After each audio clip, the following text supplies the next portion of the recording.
Hey, this is Mike Durr, the Kingwood Mortgage Guy, and I'm here with the Homebuyer Webby. This is April the 5th. It's just a little bit before 7 o'clock, so we're going to just kind of go over some fun stuff. But this particular session, I think, is one that I've had a few people ask me about, and I'm not sure that everybody pays attention to this, but it's 6 tips to help you buy a home that makes you money.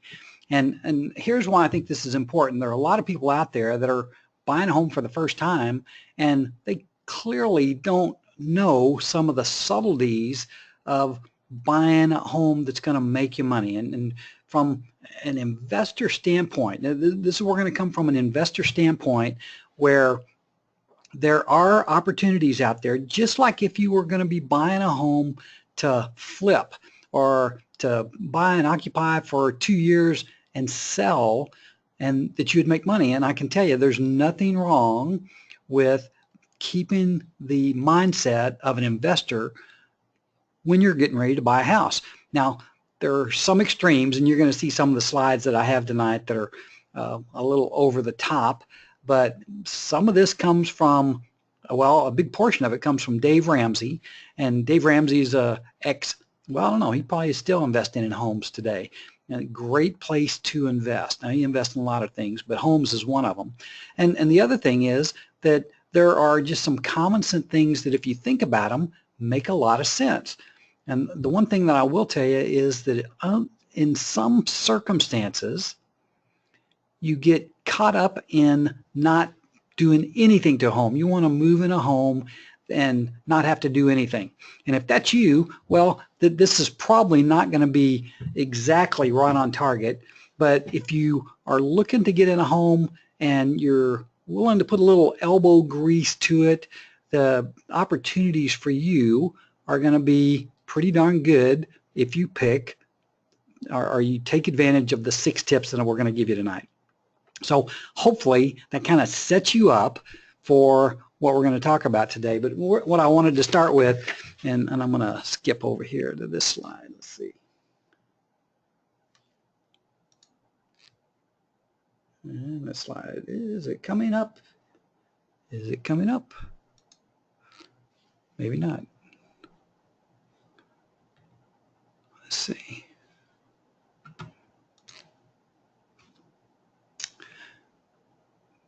Probably because it's not 7 o'clock and it's not quite ready to move. Let's see. Maybe if I click here.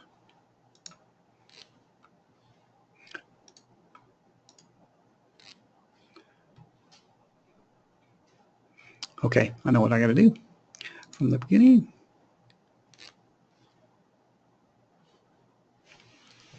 And there we go. Okay, now you can see that. Well, I don't know if any of you guys saw the 1980s classic, The Money Pit. The Money Pit starred Tom Hanks, a young Tom Hanks, I might add, and Shelley Long. And here's kind of like the plot. Attorney Walter Fielding, so Tom Hanks was an attorney, a young attorney, and his classical musician girlfriend, Anna Crowley, who was Shelley Long, learn of Walter Sr.'s wedding to a beautiful young woman named Florinda in Rio de Janeiro.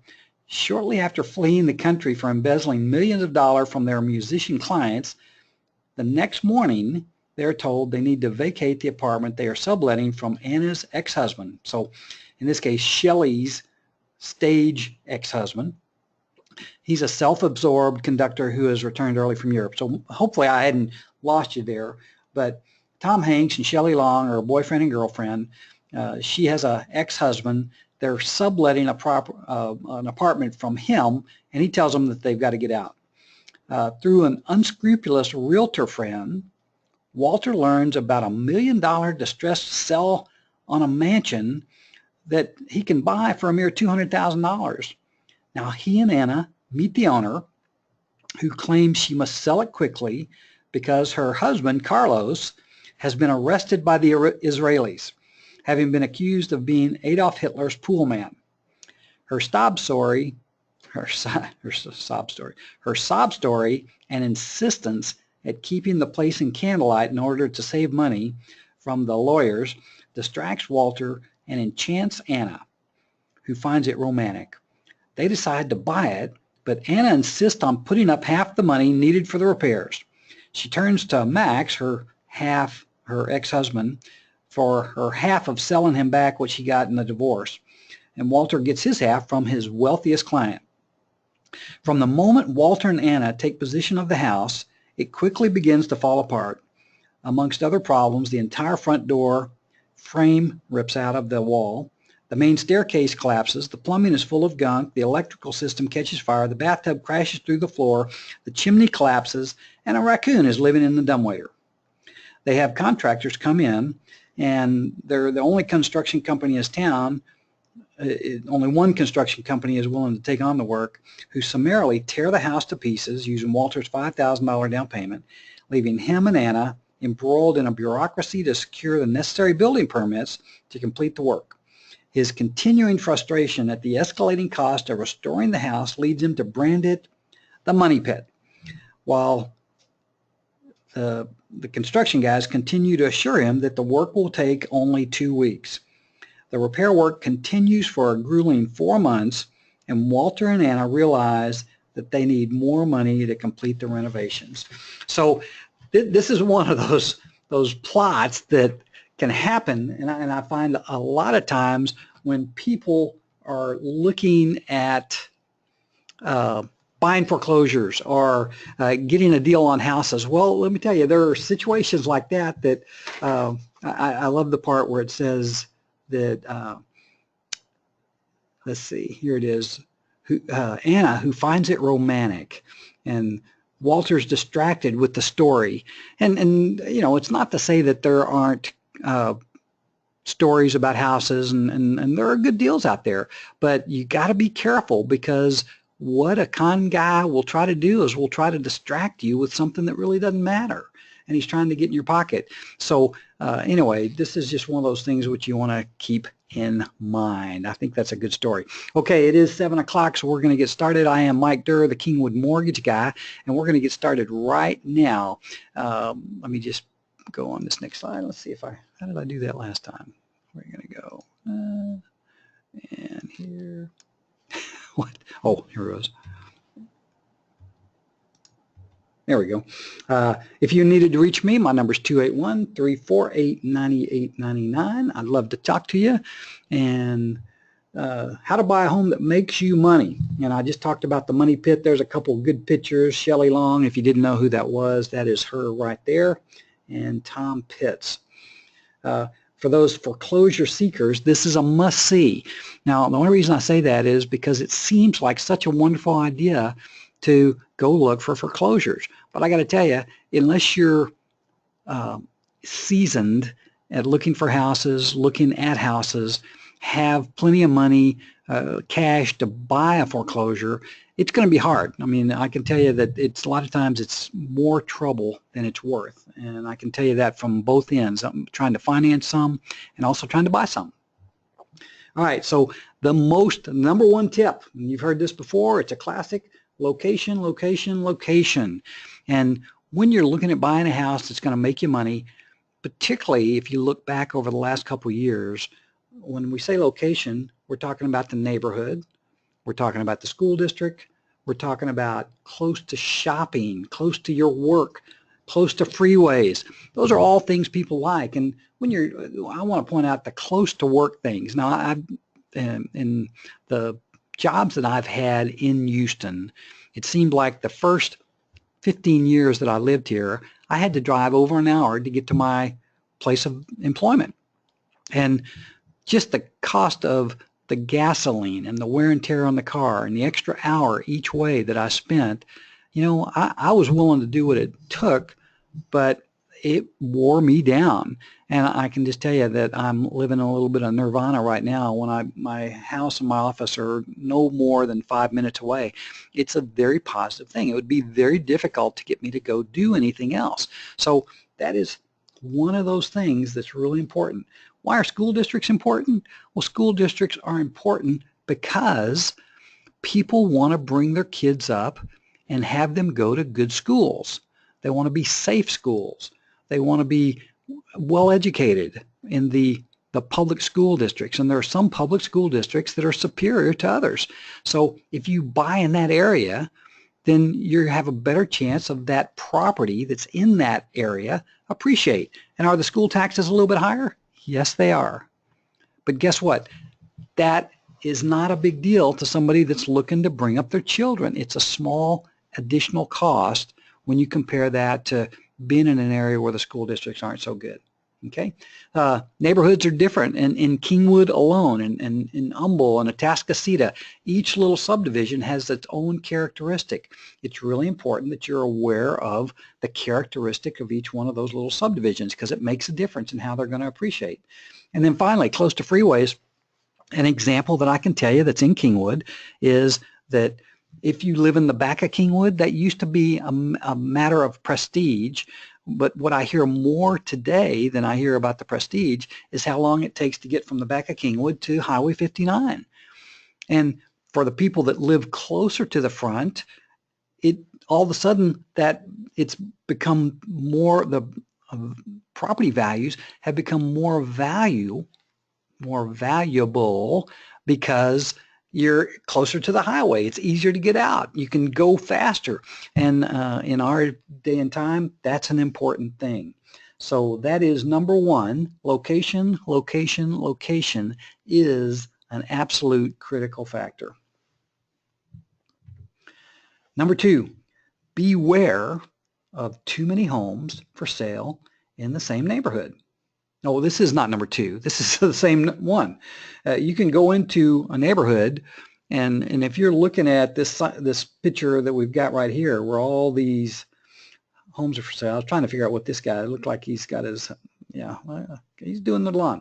Anyway, this is not a good sign. Too many homes for sale. What could be wrong?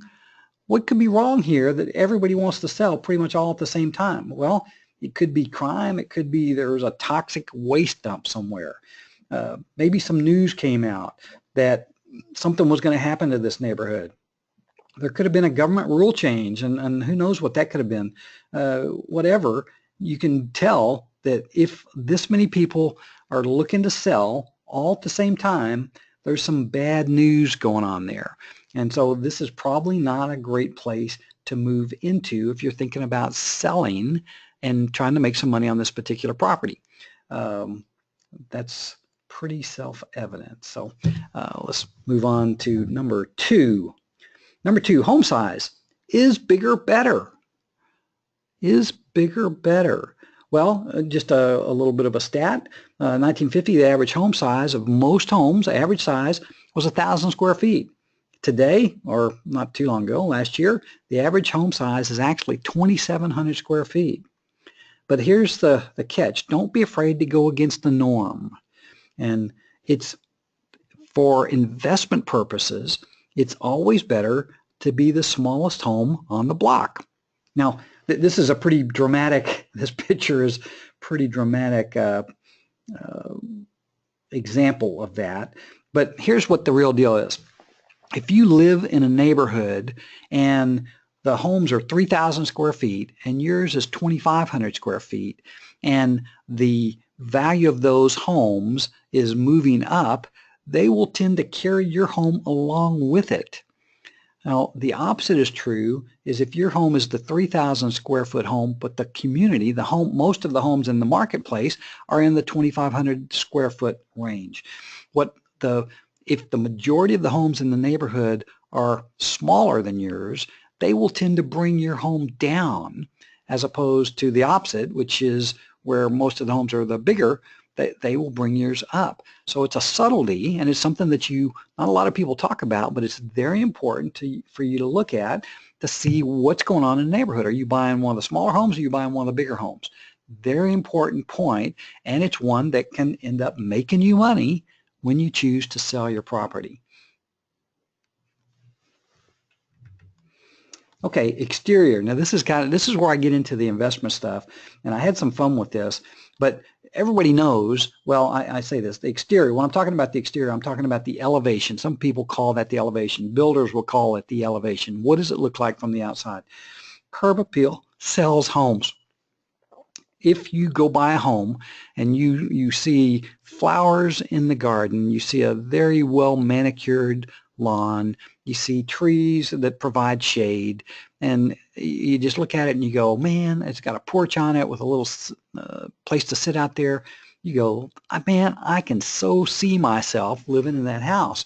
And that's a good thing. You know, I mean, obviously the people that are selling that house did a good job kind of dressing it up so that it looked good to potential buyers. Here's the catch though: overgrown hedges, trees, etc. This can all be dealt with. And I want to give you a quick example. My brother-in-law, who lives in the Tyler area, bought a lake house, and I helped him finance it. When he bought that lake house, the beautiful lot, but it was a mess. I mean, there were trees that were overgrown. The lawn was up past our knees. I mean, it was scary looking, but he got a good price on it. And it turns out that that property is a showcase property now because it took very little, it took a little TLC, and he's made a lot of improvements to it, but it turned out to be one of the best investments that he made, and I can tell you that there are opportunities like that. Now, with this old tractor in here, who knows, this tractor may be quite a good tractor. And behind all this, I don't know if this house is in good shape, but you don't know until you get in there and look at it. And what I'm telling you is do not turn away just because the thing is overgrown. And you know, what you don't want to do is you want to make sure that the neglect, because obviously this yard has been neglected a little bit, hasn't crept inward.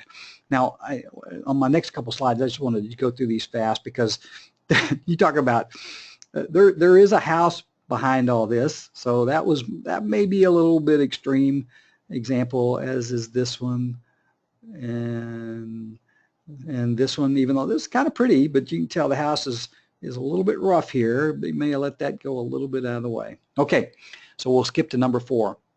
Interior. It's kind of the same thing as the outside.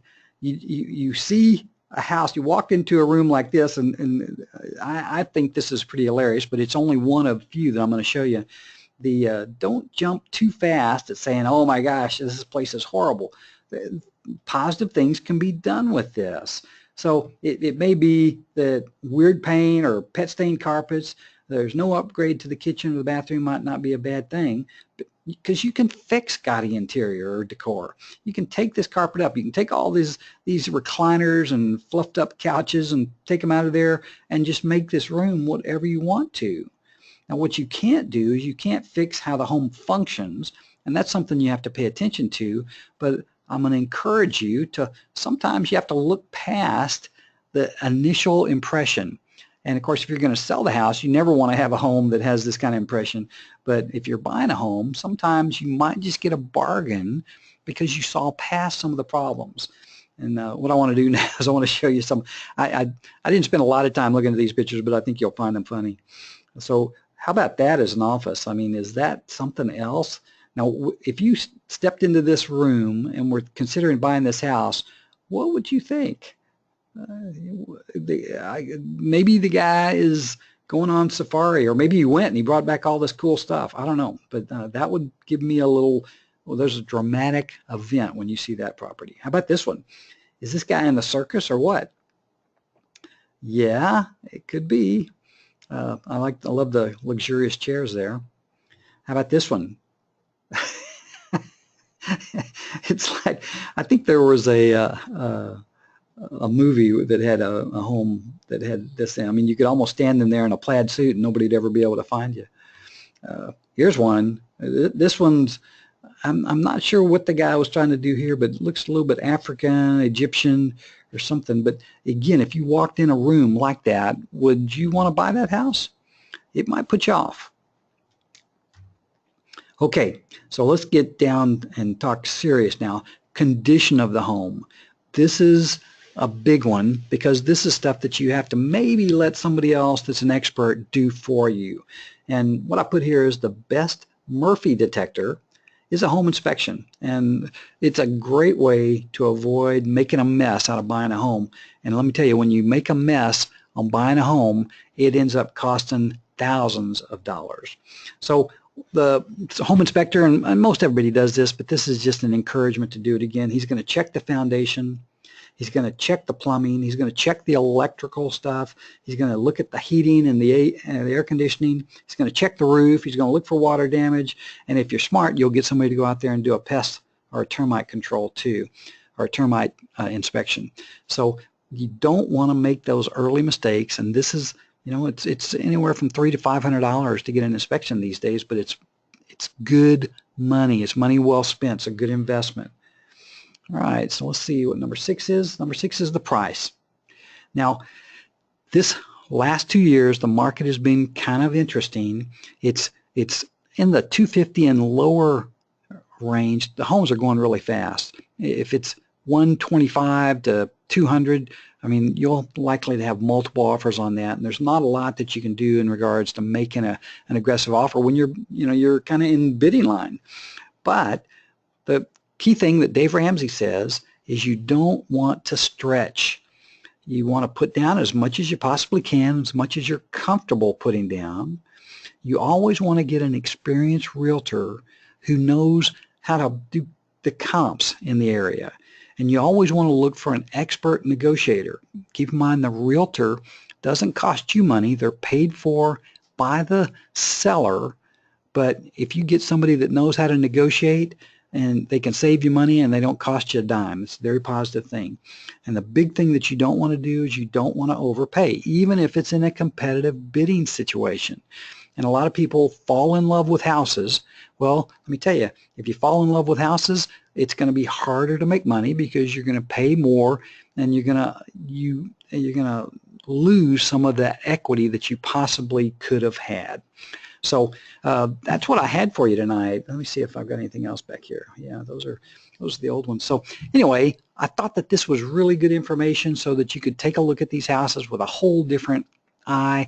Let me tell you, I'm here. I'm going to go back to this one, Kingwood Mortgage Guy. I want to make sure that if you have any questions, I'd love for you to call me at 281-348-9899. What I didn't mention is most of the people that I asked for people to rate me and tell me how I did. I've been getting a lot of good reviews, and it's because I've got a good team and we really care. So this is Mike Durr, the Kingwood Mortgage Guy.